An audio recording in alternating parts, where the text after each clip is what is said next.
ፊልሙ ሲጀምር በዩኒቨርሲቲ የመጀመሪያ ቀኗ የሆነው ሻውን እናያታለን። ወደ ዩኒቨርሲቲዋን በባስ ሄደች ያለ በሚያሳዝን ሁኔታ ነገሮች እንዳልጠበቀችው ይሆንባታል። ባስ በድንገት ይቆምና ሻው ሚዛኗን አንስታ ስትወደቅ በዛው ሰዓት አጠገቧ ያየችውን አንድ ቆንጆ ወንድ ይዘኛል በሚል ተስፋ እጇን ወደሱ ብዘረጋም እሱ ግን ሆን ብሎ በመራቅ ያሳልፋትና እንድትወድቅ ሳይረጋት ሻው በዛው ፍጥነት ቦርሳውን ይዛ አብረው መሬት ላይ ትወድቃለች። ተነስታ ልትጨቃጨቃው ስትለም አንዲት አሮጊት ሴትዮ በድንገት ከኪሴ ተወስዷል ቦርሳ የተሰረቀ ብለው ሲጮሁ ሌባው እስኪገኝ ድረስ ማንም ከባሱ እንዳይወርድ ሲከለከል ሻው በጭንቀት ሆናም እባካችሁ ዛሬ ዩኒቨርሲቲ የመጀመሪያ ቀኔ ነው በጣም ቸኩያለሁ ብላ ብታስረዳም የሚሰማትን ሰው ታጣለች። በዛው ሰዓትም ያጠገቧ የነበረ ወጣት ጣቱን ወደ እሷ ቀስሮ ሌባው ማን እንደሆነ አውቃለሁ እሷ ነች ብሎ ሲናገርባት ሻው በድንጋጤ እኔ በፍጹም ምንም የሰረኩት ነገር የለም ብላ እዛው ላሉ ሰዎች በሙሉ ትናገራለች። ልጁን ባሱ ውስጥ ያሉትን ሰዎች በሙሉ ካየ በኋላ አንገቱን ደፍቶ በክፍያው የተደበቀ ሰው ሲያይ እውነተኛው ሌባ እሱ እንደሆነ ተረድቶ ሌባው ይሄኛው ነው ብሎ ሲያጋልጠው ትክክል ስለሆነ ሌባው ተደናቅጦ ከባሱ ይወርድና እግሬ አውጪኝ ብሎ ቢሮጥም ሻውም ተከትለው በሚገርም የስፖርተኛ ፈጣን አሯሯጥ ትሮጥና እግሩ ተጠላልፎ ሲወድቅ አጠገቡ ደርሳ ልትይዘው ትሞክራለች። ሌባውም እንዲያስ ካደረግሽ ባህር ውስጥ ዘላለሁ ብሎ አውቃ አስፈራርተዋት ግን ራሷኑ ገፍትሮ ጥሏት ለማምለጥ ቢሞክርም ልክ ዘውር ሲል ግን ያቆንጅዬ ወጣት ከፖሊሶች ጋር ፊት ለፊቱ ቆሞ ያገኘውና እጁን ይሰጣል። ወጣቱ ወደ ሰዋ ተመልሶ መጥቶም ልብስ ይሸታል ብሎ ጥሏት ሲሄድም ሻው ያኔ እቃዎቿን ባስ ውስጥ መርሳቷ ትዝ ይላትና እየሮጠች ሄዳ እቃዎቿን ተቀብለው በዛው በረጣ በልብሷ ወደ ዩኒቨርሲቲዋ ትሄዳለች። ዩኒቨርሲቲዋ ስትደርስም የተወሰኑ ልጆች በአግራሞት አይተዋት አንዱ ደግሞ ወደ እሷ ጠጋ ብሎ ሰላም ስሜ ሚ ይባላል የ3ኛ ዓመት ተማሪ ነኝ ምዝገባሽ እንድትጨርሽ ልርዳሻ ይላትና ከመሄዱ በፊትም ለመሆኑ ልብስሽ ለምንድን የረጠባው ብሎ ሲጠይቃት እሷም ዛሬ እድለኛ አይደለሁም ባክህ ብላ መልሳለት በመጨረሻም ሻ ወደ ምዝገባው ክፍል ትሄዳለች። ለኮርሶቿ ምዝገባ ስትሄድም ያንን ባስ ላይ ያገኘችውን ቆንጆን ወጣት ታየውና እሷ በምትማርበት ዩኒቨርሲቲ ውስጥ በመገኘቱ በድጋሚ ያበሳጫታል።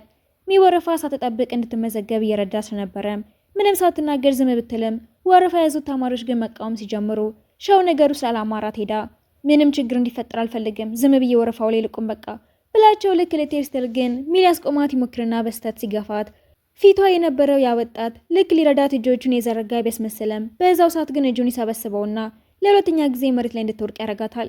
እሷም ብስጭት ብላ ጭራሽ ጨዋ አይደለህም ልትረዳኝ እኮ ይገባ ነበር ብላ ብትጮህበትም እሱ ግን በግርምት እያያት እንድረዳሽም ሆነ እንድነካሽም ምንም አይነት ግዴታ የለብኝም ደግሞ ያኔ ጎትቶሽ የገባሽበት ባህር ነው መሰለኝ በጣም ትሸቻለሽ ስለዚህ ሻው በድንጋጤ ዝም ትለውና ከሚ ጋር ትሄዳለች። ወጣቱ ምዝገባውን ለመመዝገብ ተራው ሲደርስ ግን የማመልከቻ ፋይሉ እንደጠፋበት ትዝ ይለዋል።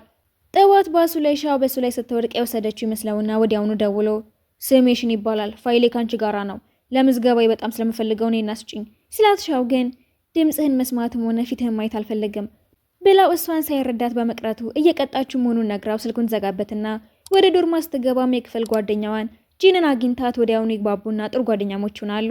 ሻው የሆነውን ሁሉ ስትነግራትም ጂን እየሳቀች በመጀመሪያ ገላሽን ታጠቢና ልብስሽን ቀይሪ ብላት ገላዋን ታጥባ ስትወጣ ጂንም ስልክሽ ደጋግሞ ይጠራ ነበረ ሽን ዛሬ 2 ጊዜ ያሳፈረኝ የአብድ ልጅ ነው ትላታለች።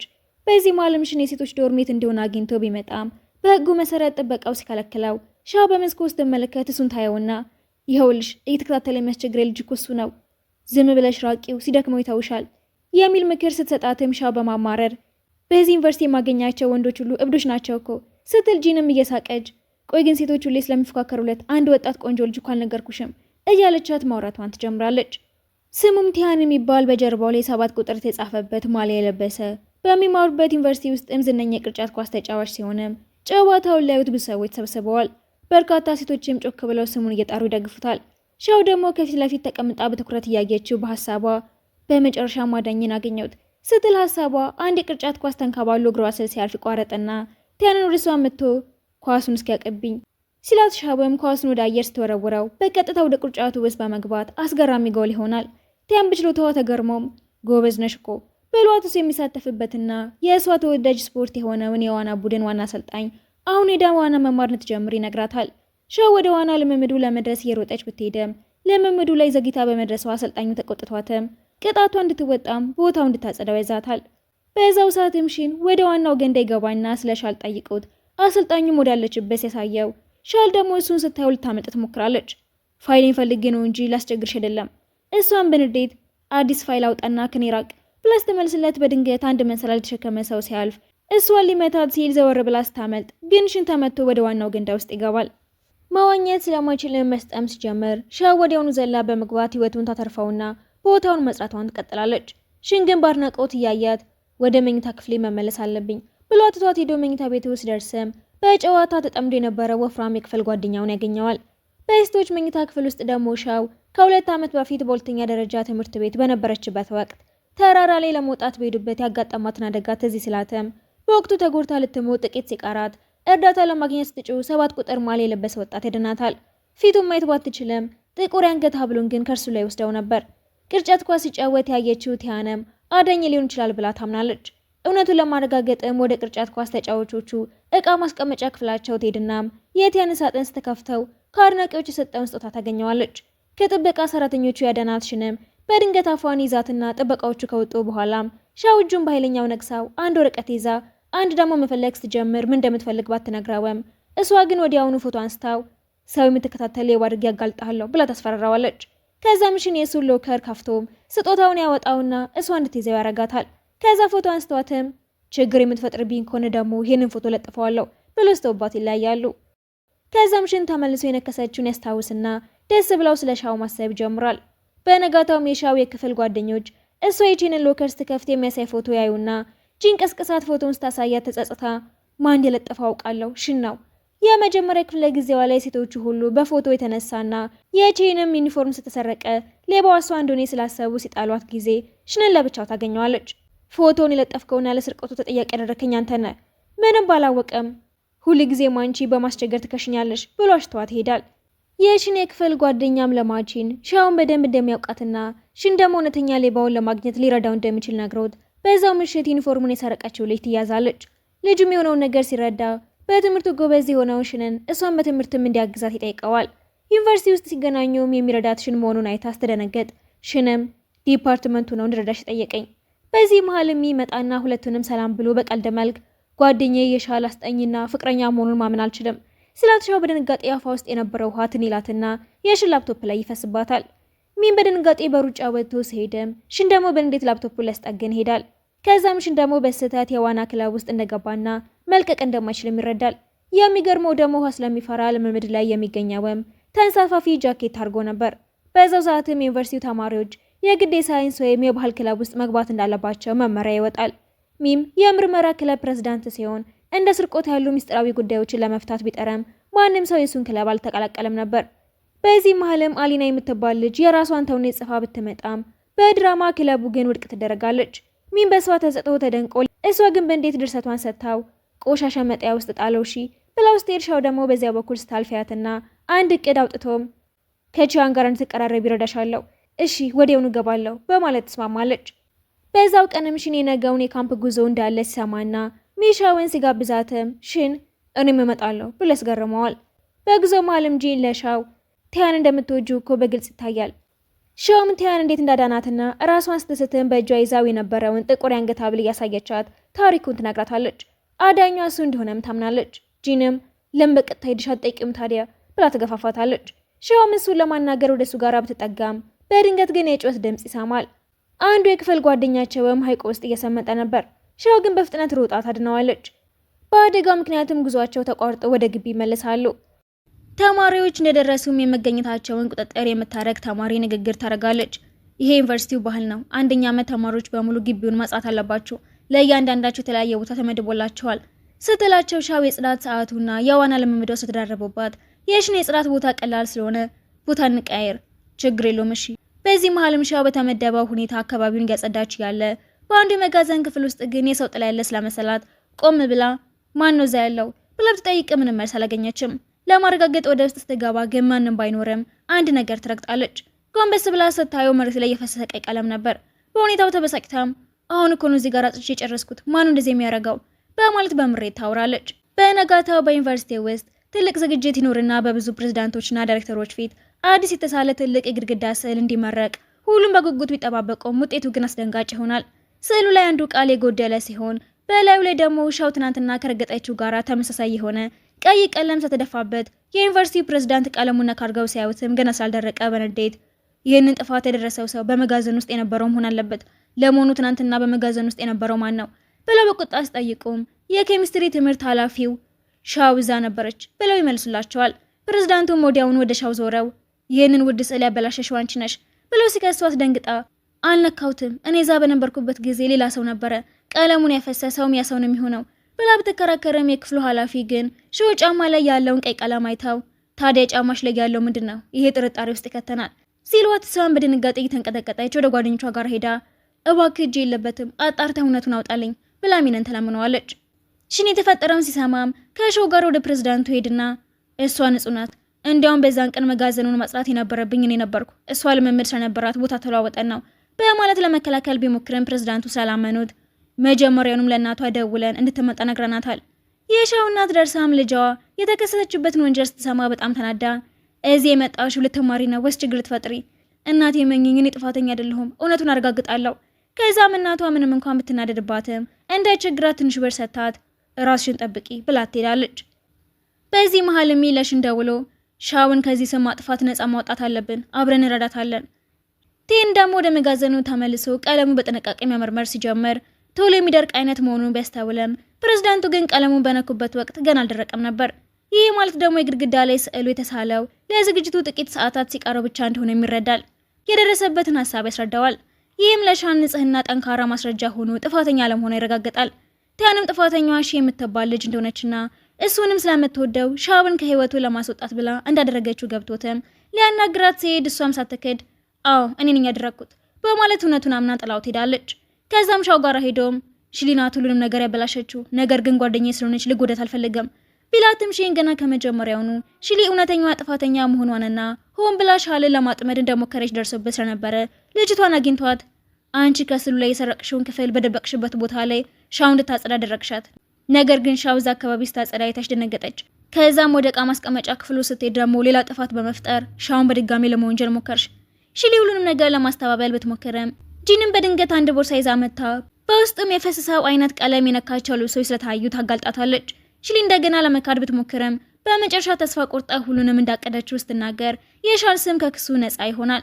ሁሉም ሰው ሽሊ ለብቻዋ ለቅጣቷ ትተዋት ሲሄዱ ሚን ደግሞ ሼንና ጂን በይፋ የፍለጋ ክለቡን በመቀላቀላቸው ደስተኛ ይሆናል። ቲያን ግን ሽሊ ከዩኒቨርሲቲ በማባረሯ በጣም ያዝናል። ከመሄዷ በፊትም ለቲያን አንድ ምክር ትሰጠዋለች።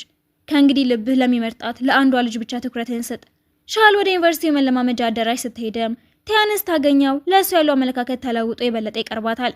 ከዛም የቅርብ ጓደኛሞች ለመሆንም ይጠይቃታል። በተለይም ሻል ዩኒቨርሲቲውን ጥላ በሄደችበት ወቅትም ስለሱ የበለጠ ያስብ ስለነበረ አሁን እሷን መውደድ እንደጀመረ በግልጽ ይታያል። ከጊዜ በኋላም ከዶርም ውስጥ ልብሶች መጥፋት ሲጀምሩ ሽን አሁንም ሁሉም ነገር ሳልተመቸው መጠራጠር ጀምሯል። በዚህ መሃል መጥቶ ያየሁትን ልንገር፣ አላዲን የተባለው ልጅ ከዴቪድ ጋር ሆናቸዋለሁ።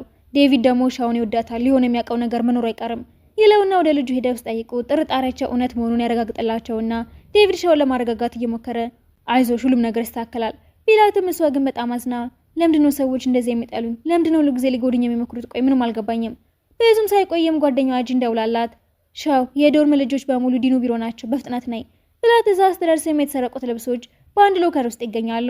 ሶስቱ ሴት ተማሪዎችን በድኑ ፊት ቆመው ጣታቸውን እየጠቆሙ እሷን የተሰረቀችን ብለው ሲከሷት ሻውን በልበ ሙሉነት እኔ አልሰረኩም፣ ልብሶቹ በጠፉበት ሰዓት ሁሉ እኔ ዩኒቨርሲቲ አጠገብ ባለ ካፌ ውስጥ ነበርኩኝ ብላ ስትናገር ሽንም የሷን ንግግር በመደገፍ እውነት ነው፣ እኔ ራሴ ካፌውን ባለቤት አናግሬዋለሁ፣ እዛ እንደነበረች አረጋግጧል ይልና ልብሶቹን ሲመለከትም አንድ እንግዳ ነገር አስተውሎ ቆይ እነዚህ የተገኙት ልብሶች እኮ አዲስ ናቸው፣ እናንተ ግን ያረጁ የስፖርት ልብሶቻችሁ ናቸው አይደል የጠፋባችሁ ብሎ ይጠይቃቸዋል። ሽሮሚኒስት ሰማ እውነቱ እንዲያወጡ ስትጫናቸው ሶስተኛዋ ልጅ ለመካድ ብትሞክር ማስረጃው ስላልፈቀደላት ትሸንፋለች። በመጨረሻም አሁኛን ያደረግነው ስለምንጠላትና ከዶርም እንድትባረር ስለፈለገ ልናጠምዳት ብለን ነው ብላ እውነቱን ትናገራለች። ዲኑም ሻውን ነጻ አድርጎ ሶስቱን ደግሞ ይቀጣቸዋል። ከዛም አብረው ሲወጡ በሻውና በሽ መካከል ያለው መቀራረብ እየጨመረ ይመጣል። ሚሚ የሚወዳትን ለመቅረብ ቢሞክርም እሷ ግን አሁንም ትረቀዋለች። ሻውም ከዶርም ጓደኞቿ ጋር ያላትን ግንኙነት ለማስተካከል ወስና ምግብ ገዝታላቸው መታ አብረው በመመገብ አዲስ ምዕራፍ ይጀምራሉ። በመጨረሻም ሻው ወደ ቴን ሄዳ ያኔ ከሞት ያደንከኝ አንተ ነህ፣ እኔ ላለፉት 2 ዓመታት ምንም አይነት ጉዞ አልወጣሁም፣ ያ ያዳነሽ እኔ አይደለሁም፣ ምንም እንኳን ያ አዳኝ እኔ በሆንኩኝ ብዬ ብመኝ ማለት ነው፣ አሁን ግን ጓደኛሞች ነን አይደለ ብሎ ሲጠይቃትም አውነን ብትለውም ግን ነገሩ ግልጽ አልሆነላትም። በሌላ በኩል ሽን ወደ ክፍሉ ገብቶ ሎከሩን ሲከፍተው ውስጡ 7 ቁጥር የተጻፈበትን የዩኒቨርሲቲ የቅርጫት ኳስ ማሊያውን ያገኘዋል። ማሊያውም ደም እንዳለበት እያየ በዝምታ ክው ብሎ ይቀራል። በድንገት የክፍል ጓደኛው ዘው ብሎ ሲገባም ሽን ደንግጦ የደም ምልክት ያለበትን ማሊያ በፍጥነት ወደ ሎከሩ ይወረውረዋል። በዚህ መሃል ጂን አዲስ ተውኔት መጻፍ ትጀምራለች። እራሷም ታዘጋጀው ትወስናለች። ሚዳሞ ምግብ ይዞላት መጥቶ ሊደግፋት አጠገቧ ሲቆመም እሷ ብቻዋን መሆን ብፈልግም እሱ ግን ምንም አረብሽሽም ዝም ብዬ አጠገብሽ ልቀመጥ ብሎ ድርቅ ይልባታል። ጂ ለረጅም ሰዓት ስትጽፍም እሱ እንቅልፍ እንዳይዘው ይታገል ነበር። በመጨረሻም እዛው እንቅልፍ ይወስደዋል። ጂን ቀና ስትልም ተኝቶ አይታው እየሳቀች ቆይ ግን ለምንድን ነው ለኔ ሲል እንዲህ ራሱን የሚያደክመው ብላ በልቧ ታስባለች። በነጋታውም ጂን ጽፏን ጨርሳ ሽንና ሻውን ዋና ተዋናይ አድርጋ ትመርጣቸውና ሻው መቀለድ ትጀምራለች። ከዛም በትወና ቢዚ ስለሆነች ሊያገኛት ሲሞክር ያጣታል። በሚቀጥለው ቀንም የአደም ምልክት ያለበት ማሊያውን ያየው ልጅ ከጓደኛው ጋር ተቀምጦ ሽን 7 ቁጥር ያለበትን ማሊያ ደብቆ ይዞታል ሲላትም ሻው ከኋላቸው ሆና ስለሰማች እውነተኛው አዳኟ ሽን እንደሆነ ይገባታል። ሁኔታው እንዴት እዛ ላይ እንደደረሰ ባታውቅም ሽን ግን በጣም ደግ ይሆንላታል። በሆነ ልምምዷ ወቅት ማብራት ሆኖ ያበረታታታል። ውጭ ላይም ታያለሽን በግልጽ ሻውን ወዳታለሁ ብሎ ሲነግረው እሱ ግን በቸልተኝነት ምንም ግድ አይስጠኝም ግን እንዳትጎዳ ከሷ ብትርቅ ይሻልሃል ብሎ ይመክረዋል። በነጋታውም ቲያን ከሻው ጋር ቁርስ ለመብላት አቀደው ቢሆንም ሽን ግን መሃል ገብቶ አብራቸው ይቀመጥና ሶስቱም አብረው ሲባሉ ሻው በሽንና በቲያን መካከል ያለው ከፍተኛ ፍክክርን ብታስተውለውም ምክንያቱ ግን አልገባትም። በዛው ምሽትም ቲያን ለሻው የቅርጫት ኳስ ክለባችን ወደ ጉዞ ሊሄድ ነው አብረሽ ነይ ብሎ ሲጋብዛት ሽን ግን አጠገባቸው ሆኖ ሁሉንም ነገር ይሰማ እንደነበር አላወቁትም። ዝግጅታቸው ላይም ቴለሽው ያለውን ፍቅር በሰዎች ፊት ይገልጽላት ቢሞክርም ሽን የቀለጠ አይስክሬም ይዞ በመግባት ያበላሸዋል። ቲያን ተናዶም ጠብቅ እንጂ መልሷን እንኳን ልስማው። ሻውን በሁለቱ መሃል ግራ ስትጋባ ጂን ጎትታ በመውሰድ ትገላግላታለች። ከዛ ግን ብቻውን አግኝታውም አንተን የምወድህ እንደ ጓደኛ እንጂ እንደ ፍቅረኛ አይደለም ብላው ትሄዳለች። ግራ ተጋብታ ከጓደኛዋ ጋር እያወራችም ጂን እውነተኛው አዳኝሽ ቴን ሳይሆን ሽን ነው ትላትና እሷም ለማረጋገጥ ተወስናለች። በዚህ መሃልም በትምህርት ቤቱ የባህል ውድድር ይካሄዳል። ሽንም ለሾው ሲል በውድድሩ ላይ ቢሳተፍም ሾው ባለችበት ክለብ ውስጥ ግን የቃጠሎ አደጋ ምልክት በመሰማቱ ሽን ውድድሩን አቋርጦ ሊያድናት ይሮጣል። ሲያገኛትን በጭንቀት አቅፏት በጣም ፈርቼ ነበር። ቴንም በውድድሩ ቢያሸንፍም እሷ ከሽን ጋራ ሆስፒታል ውስጥ መሆኗን ሲሰማ ግን ሌሎ ትርጉም ያጣበታል። ሾውን በድጋሚ ከጓደኛዋ ጋር ስታወራ ለሽን ያላትን ስሜት ብትደብቅም ጂን ግን ሽን እንደምትወደው ትረዳለች። በትምህርት ቤቱ ቲያትር ላይም ሾውና ሽን በፍቅር ትወና ላይ አብረው ይሰራሉ። በመድረኩ ላይም የሚለዋወጡት የፍቅር ቃላትና ትወና ብቻ ሳይሆን ከልባቸው መሆኑን ታዳሚ በሙሉ ይረዳል።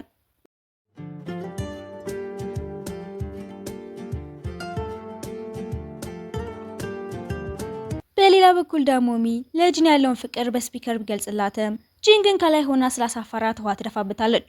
በድጋሚም ስሜቱ እውነተኛ እንዳልሆነ በማሰብ እንዳትጠጋኝ ብላው ትሄዳለች። ሾው ዳሞሚ የጂንን እውነተኛ ፍላጎቷ እንዲረዳ ጂንም እኔ ኮሚን ወደዋለሁ ግን እሱ ሁሌን ለማማረክ ብቻ ነው የሚሞክረው አይረዳኝም ያለችበትን ሪከርድ ታሰማውና ደስ ይለዋል። በመጨረሻም ቁጥር 7 ያለበትና ደም የነካው የቅርጫት ኳስ ማሊያ ሽን ጋር አይቼዋለሁ ብሎ ይነግራትና በማግስቱም ወደ እሱ ጋር ሄዳ ስለ ማሊያው ትጠይቀዋለች። እሱም በስልኩ ፎቶ እያሳያት ይሄንን ነው አዎ አንተ ነህ ፎቶ ላይ ያለኸው አይ እኔ አይደለሁም በማለት ይክዳታል። ሾው ግራ ተጋብታ ምርመራ ስታደርግም ማሊያው የጠፋ ተማሪ መሆኑን ትረዳለች። ያሏት ተማሪ ለማግኘት ስትሄድም ሽንን እዛው አግኝታው ቱ ከተባለ ወንድሙ ጋር ያስተዋውቃታል። ሽንም ያዳንኩሽ እኔ ሳልሆን የማደጎ ወንድሜቱ ነው ይላትና ቱ ትዝታውን ስላጣ ሾውን ባያስታውሳትም ሾው ውለታው ለመመለስ ግን ካፌ ውስጥ ትረዳዋለች። ሽን ደግሞ ሁለቱን አንድ ላይ ሳያቸው መቅናት ቢጀምርም ወንድሙ ቱ ግን ምንድነው አሁን እኮ እንደ ፍቅረኛሞች ነን ብሎ እብደቱን ከፍ ያደርግለታል። በዚህ መሃል ግን የፈተና ወረቀት ተሰርቋል ተብሎ ሾው ብትከሰስም ሽን በድብቅ ሴራውን በማጋለጥ እውነተኛዋ ሌባ ሌላ ተማሪ መሆኗ ይረጋገጣል። በሌላ ቀንም እሷ የሽንን ወንድም ለምን ሽን ውሃ እንደሚፈራ ጠይቃው በልጅነቱ ሊሰምጥ ሲል ስለተረፈን የሚፈራው ሾውም አባቷ ሌላ ሰው ሊያድን ሲል በውሃ ውስጥ እንደሞተና ከዛም እናቷ ዋና እንድትማር እንደማትፈቅድላት ነግራው ሁለቱም ፍራታቸውን አንድ ላይ ለመጋፈጥ አብሮ ሲለማመዱ የበለጠ ይቀራረባሉ። ሽንም የቱ ትዝታ የጠፋው በአደጋው ቀን አብሮት በነበረ ሚስጥራዊ ሰው ምክንያት እንደሆነ በማመን እውነቱን ለማውጣት ምርመራውን ይቀጥላል። በዚህ መሃልም ቴን ስለቀና የሽንን ስም ለማጥፋት የፈገግታው ገዳይ ከተባለ ሚስጥራዊ ሰው ጋር በድብቅ መተባበር ይጀምራል። ቴንም ራሱን አቅስሎ ሽን እንደመታ በማስመሰል እሱን በፖሊስ እንዲያዝ ቢያረጋውም ሾው ግን የቆመ መኪና ሰብራ የካሜራ ፋይሉን በማውጣት የሽንን ንጽህና ታረጋግጥላቸዋለች። ሽንም የወንድሙን የቱን ትውስታ ያጠፋውን ሰው ለመፈለግ ምርመራውን ቀጥሎ የወንድሙን የድሮ ስልክ በመክፈትም ያን ከተባለ የቱ ጓደኛ የተላከ መልእክት ያገኛል። በሌላ በኩል ደግሞ ሾው ከ2 ዓመት በፊት አደጋው በደረሰበት ተራራ ላይ እንድትገኝ ወጥመድ ይዘረጋባታል። እውነተኛው የፈገግታው ገዳይ የተባለው ሰው መጥቶም ሾውን ጭንቅላቷን ቢመታትም እንደምንም ታግላ ታመልጣለች። ቱምስዋ ለማዳን ወደ ተራራው ሲሄድም ከ2 ዓመት በፊት በዛ ተራራ ላይ የተፈጠረውን ነገር ማስታወስ ጀምሯል። በሰዓቱ ቱ ከሾው ጋር የነበረ ቢሆንም የቅርብ ጓደኛውያን አብሯቸውም ነበር። ያም በጓደኛው ብልጫና ስኬት ሁልጊዜ የሚቀና ስለነበረ ሁልጊዜም ካንተ በታች መሆን ሰልችቶኛል በማለት ቱን ከገደል ላይ ገፍቶ የጣለው እሱ መሆኑን ያስታውሳል። አሁንም በዛው ተራራ ላይ ያን የተባለው ጓደኛው ቱን ድጋሚ ሊገለው ይሞክራል። ሾው ደርሳ ቱን ለማዳን ብትሞክርም እሷንም አደጋ ላይ ስጥላት ሽን በድንገት ደርሶ ያድናቸውና ልጅን በፖሊስ ቁጥጥር ስር ይውላል። በሌላ ጊዜም ለሾው የማስታወሻ ቲሸርቱን እየሰጣት እጣ ፋንታችን አንድ ላይ ስላደረገን ያዳንኩሽ። በመጨረሻም በሁሉም ጓደኞቻቸው ፊት ፍቅሩን ይገልጽላትና እሷን በደስታ ስትቀበለው ፊልሙ ይጠናቀቃል።